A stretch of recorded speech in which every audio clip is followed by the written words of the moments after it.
The leg is broken. Same is true of the mind. So if someone asks me what's the quadratic equation, that information is there and dormant in my mind and it gets activated.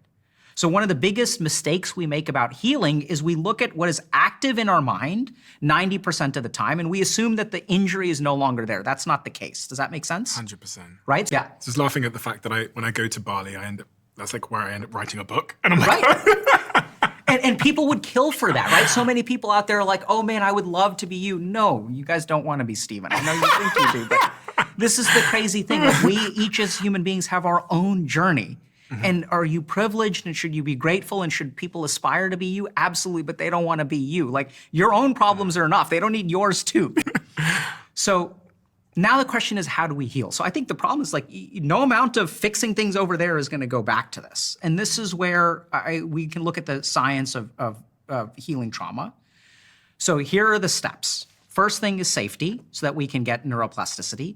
Second thing is emotional awareness and emotional regulation. And we see this in all of our like superhero movies, right? Batman had this tragic experience where his parents were shot by the Joker, and then he became something, right? There are all these moments, these powerful emotional moments.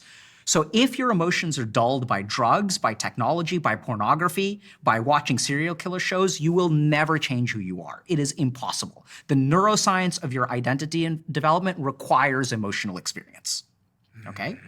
So with trauma, that's the next thing that happens. Once we have access to emotions, then we can become someone else. Now, the problem with trauma is that before we become someone else, the beliefs we have about ourselves become our destiny. So if I think to myself, I'm a loser. So when I was interviewing for residency, I went to an interview somewhere on the West Coast.